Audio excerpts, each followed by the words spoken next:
Astrology या ज्योतिष एक डिवाइन नॉलेज या दैवी विद्या है जो हमारे ऋषियों ने बताई है। हज़ारों साल पहले इस विद्या को बताया है और बहुत ही इम्पोर्टेंट एक इन्फॉर्मेशन दिया है उन्होंने। तो इसमें एस्ट्रोलॉजी की 3 ब्रांचेस पहले हम आपको बता चुके हैं, सिद्धांत, होरा और संहिता। ये 3 मेन ब्रांचेज हैं इसकी, सिद्धांत, होरा और संहिता। संहिता जो 3rd ब्रांच आपको बताया, ये इसी को मुंडेन एस्ट्रोलॉजी भी कहते हैं। मुंडेन एस्ट्रोलॉजी या संहिता ज्योतिष का मतलब ये है कि कोई ऐसी घटना घटे जिसमें कि बहुत सारे लोग एक साथ इन्वॉल्व होते हों, यानी बहुत सारे लोगों का प्रेडिक्शन, उनका फल एक साथ बताया जाता हो, तो उसको मुंडेन एस्ट्रोलॉजी कहते हैं। कोई घटना ऐसी घटे, मान लीजिए कि वर्षा बहुत कम हुई, अकाल पड़ गया, दुर्भिक्ष हो गया, या वर्षा इतनी ज़्यादा हुई कि वो बाढ़ आ गई, या कोई ज्वालामुखी फट गया, या भूकंप आ गया, या कोई दुर्घटना, वायुयान, ट्रेन दुर्घटना या बस दुर्घटना हुई, या कोई आतंकवाद की बहुत बड़ी दुर्घटना हो गई, या कोई महामारी फैल गई, राइट, या कोई महामारी फैल गई। इस तरह की ये तमाम घटनाएं ऐसी हैं जिसमें कि एक साथ बहुत सारे लोग इन्वॉल्व होते हैं, बहुत सारे लोगों पे उसका असर पड़ता है। तो इसी को इसकी स्टडी को या उसके फल बताने को, उसको पहले से ही जान लेने को ये संहिता ज्योतिष या मुंडेन एस्ट्रोलॉजी कहा जाता है, राइट। तो मुंडेन एस्ट्रोलॉजी से रिलेटेड बहुत सारे टॉपिक्स हमने आपको बताए हैं रिसेंटली। उसमें आज का जो टॉपिक है वो चांदी यानी सिल्वर के मूल्य में कब वृद्धि होती है, कब उसका दाम कम हो जाता है। तो चांदी या सिल्वर आप सब जानते हैं कि एक ये प्रेशस कीमती धातु है और काफ़ी लोग यूज़ करते हैं इसको। और चांदी के मूल्य में अचानक दाम बढ़ जाए या कम हो जाए तो इसको भी आप ज्योतिष की दृष्टि से, यानी एस्ट्रोलॉजिकल जो ज्योतिषी योग हैं उनसे आप पहले से ही जान सकते हैं, अनुमान लगा सकते हैं कि उसका दाम बढ़ने वाला है या कम होने वाला है, राइट। तो वो किस तरह से पता करेंगे, क्यों ऐसी चीज़ें आती हैं? क्योंकि ग्रह जो है अपनी अपनी ऑर्बिट्स में घूम रहे हैं। हर एक ग्रह की अपनी ऑर्बिट फिक्स है और घूमते घूमते वो ब्रह्मांड की 12 राशियाँ हैं, 27 नक्षत्र हैं, किसी न किसी राशि या नक्षत्र के सामने आते हैं। तो कहा जाता है कि ग्रह अब इस राशि में इंटर हुआ, प्रवेश किया, या ग्रह ने इस नक्षत्र में प्रवेश किया। तो ग्रह अपनी ऑर्बिट्स में घूमते हुए डिफरेंट राशियों या नक्षत्र में प्रवेश करते हैं। इसके अलावा ग्रह ज़्यादातर जो है अपनी ऑर्बिट में सीधे चलते हैं, मार्गी होते हैं या स्ट्रेट चलते हैं। कभी कभी चलते चलते अचानक वो उल्टा चलने लगते हैं, उसी को वक्री या रेट्रोग्रेड कहते हैं।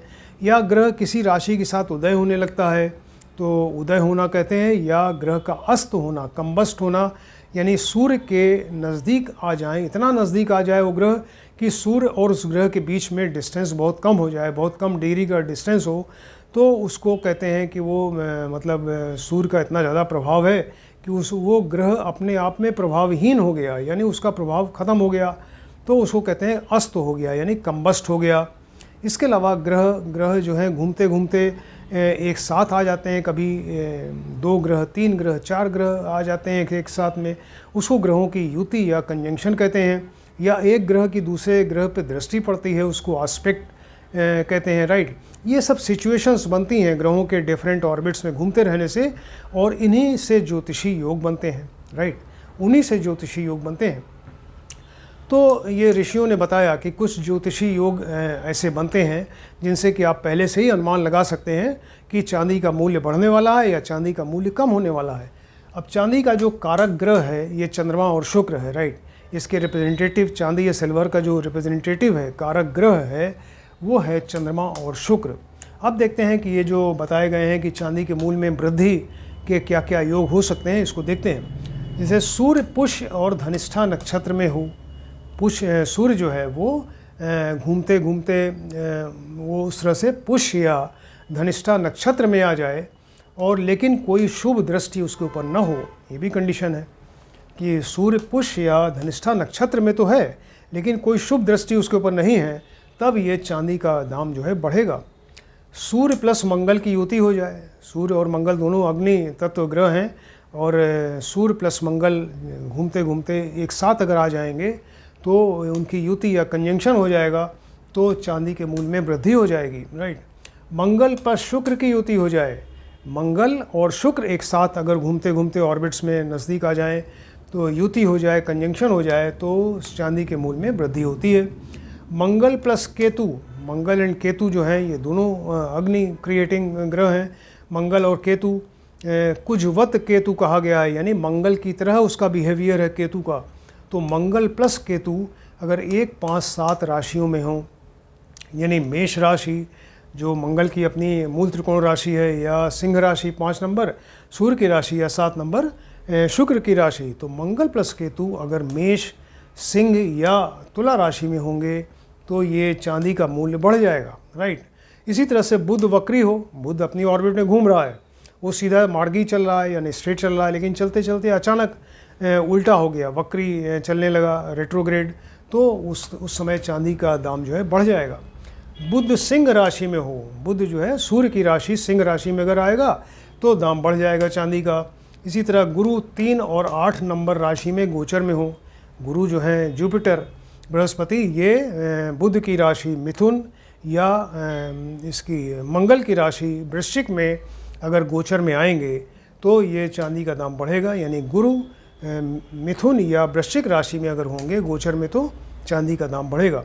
शुक्र 2 नंबर और 5 नंबर में वक्री हो जाए, शुक्र की अपनी 2 राशियां हैं, 2 नंबर और 7 नंबर, यानी वृष राशि और तुला राशि, तो अपनी ही राशि शुक्र अपनी राशि 2 नंबर वृष राशि या सूर्य की राशि सिंह राशि में चल रहे हैं, लेकिन वो उल्टे हो गए, चलते चलते उल्टा चलने लगे, वक्री हो गए, रेट्रोग्रेड हो गए, तो ये चांदी का दाम बढ़ जाएगा।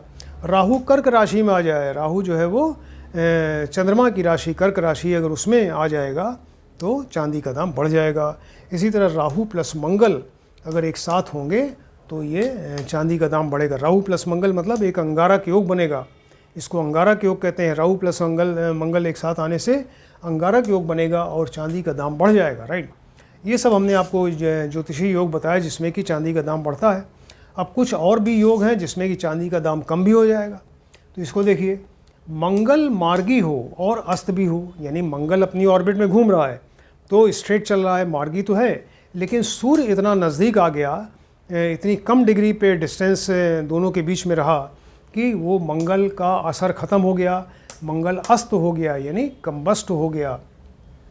तो जब मंगल मार्गी भी है और अस्त भी है, उस केस में चांदी का दाम कम हो जाएगा। मंगल प्लस केतु की युति हो जाए, राइट, मंगल प्लस केतु की अगर युति होगी तो ये जो है चांदी का दाम कम हो जाएगा, राइट।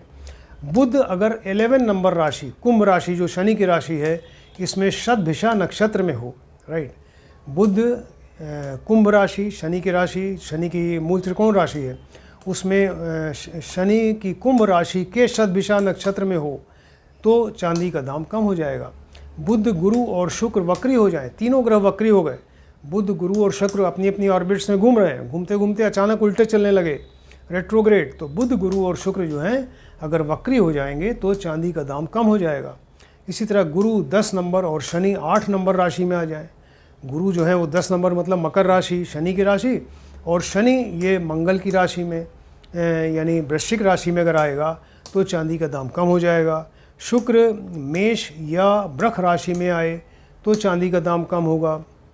शुक्र मेष राशि मतलब मंगल की राशि, मंगल की मूल त्रिकोण राशि है, और ये 2 नंबर शुक्र की अपनी राशि है वृष राशि, तो शुक्र जो है मेष या वृष राशि में अगर आएगा तो चांदी का दाम कम हो जाएगा। राहु मिथुन राशि में अगर आ जाए, राहु मिथुन राशि में आता है तो उच्च का हो जाता है, एग्जल्टेड, तो राहु मिथुन राशि में होगा तो चांदी का दाम कम हो जाएगा। और जिस महीने जिस चंद्रमास में अमावस्या सोमवार को पड़ जाए, जिस चंद्रमास में अमावस्या सोमवार को होगी तो उस दिन चांदी के मतलब ऐसी सिचुएशन आती है कि अगर जिस चंद्रमास में अमावस्या सोमवार को पड़ेगी तो चांदी का दाम कम हो जाएगा, राइट। ये सब योग हमने आपको बताया जिसमें चांदी का दाम कम होता है। तो कितनी इन्फॉर्मेटिव कितनी इंटरेस्टिंग चीज़ है कि आप किसी चीज़ के बारे में पहले से ही आप बता सकते हैं, पंचांग देख लीजिए, अगर इस तरह के योग बन रहे हैं तो आपको मालूम चल जाएगा कि चांदी का दाम बढ़ने वाला है या कम होने वाला है। तो कितनी इन्फॉर्मेटिव कितनी इंटरेस्टिंग चीज़ ये ऋषियों ने बताई, इसको आप ध्यान से देखें, स्टडी करिए। किसी ने अगर हमारा चैनल सब्सक्राइब नहीं किया है तो काइंडली उसको सब्सक्राइब करें, जिससे कि आप हमारे सारे वीडियो देख सकेंगे और आप भी एस्ट्रोलॉजी सीख सकते हैं। Thank you.